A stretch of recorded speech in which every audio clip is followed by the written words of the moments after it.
Olá! Hoje a gente vai mergulhar num tema de saúde super importante, o câncer de colo de útero. E olha, vamos começar com a mensagem principal, a mais otimista de todas. É uma doença que dá para prevenir e quando a gente descobre no comecinho, dá para curar. Então, vamos lá entender isso direito. Para a gente ter uma ideia do tamanho do problema aqui no Brasil, dá uma olhada nesse número.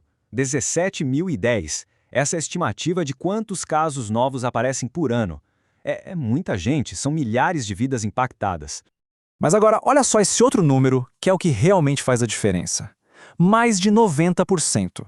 Essa, gente, é a taxa de cura do câncer de colo de útero se ele for diagnosticado bem no comecinho.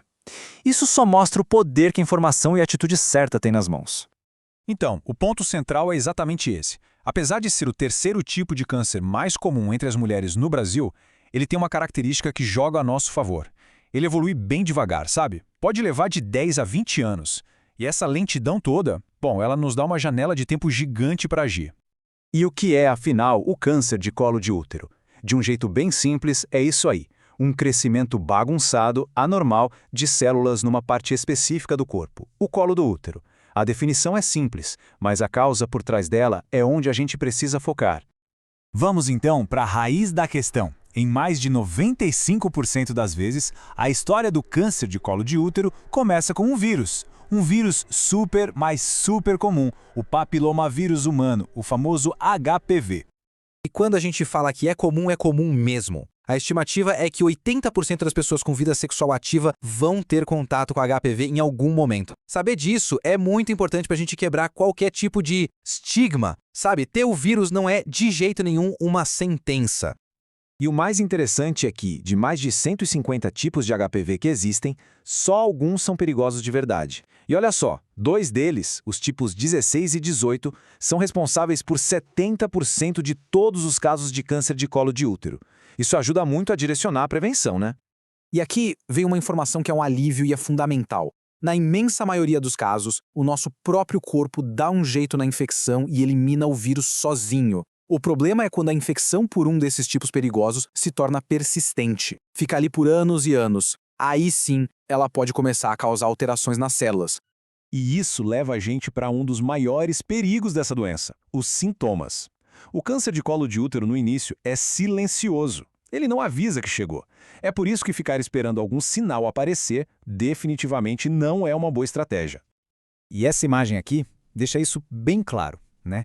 Na fase inicial, aquela com mais de 90% de chance de cura, não costuma ter sintoma nenhum. Já os sinais mais conhecidos, como sangramento fora de hora, dor, eles geralmente aparecem quando a doença já está mais avançada. O recado aqui é um só. A prevenção tem que vir antes de qualquer sintoma. A boa notícia é que a gente tem ferramentas extremamente eficazes para lutar contra essa doença. Pense nelas como 2 escudos superpoderosos, a vacina, de um lado, e o exame preventivo, do outro.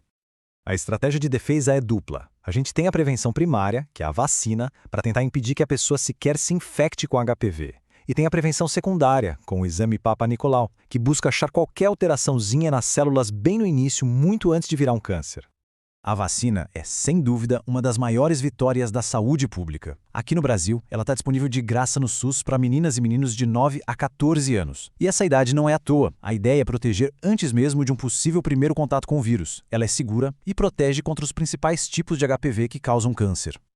E o Papa Nicolau, gente, é um exame super simples e rápido. O grande objetivo dele não é achar o câncer já instalado. É bem antes. É detectar as lesões que podem virar um câncer lá na frente. Daqui a 10, 15 anos. É uma ferramenta de detecção muito, mas muito precoce. Tá, mas e se o resultado do Papa Nicolau der alguma alteração? Aí, calma. Existe todo um caminho bem definido para investigar melhor e, se precisar, tratar. Vamos ver como isso funciona.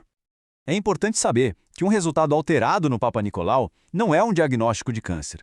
É só um sinal de alerta. Opa, vamos olhar isso aqui com mais atenção.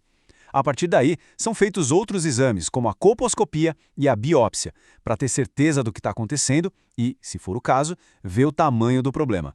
E depois do diagnóstico, existem tratamentos muito eficazes. Para a doença bem no comecinho, muitas vezes, uma cirurgia já resolve e cura. Para casos um pouco mais avançados, a combinação de quimioterapia com radioterapia costuma ser o caminho. E a gente volta para a nossa mensagem principal porque ela nunca é demais ser repetida. A detecção precoce leva a taxas de cura altíssimas, de mais de 90%. Essa é talvez a informação mais poderosa que existe sobre o câncer de colo de útero. Bom, chegando aqui no final, vamos amarrar tudo isso num guia bem prático, porque saber é o primeiro passo, mas agir é o que realmente transforma conhecimento em proteção de verdade. Então, o que fica pra gente são 4 pontos-chave. Tomar a vacina contra o HPV, fazer o Papa Nicolau com a frequência certa, se proteger nas relações sexuais e não fumar. Pensa que cada um desses itens é uma camada a mais de proteção que diminui e muito o risco de desenvolver a doença. E a gente encerra com essa reflexão. Com tantas ferramentas disponíveis, vacina, exames, informação, a luta contra o câncer de colo de útero está totalmente ao nosso alcance. A grande questão que fica é, qual desses passos é o mais importante a ser dado hoje para garantir a saúde de amanhã?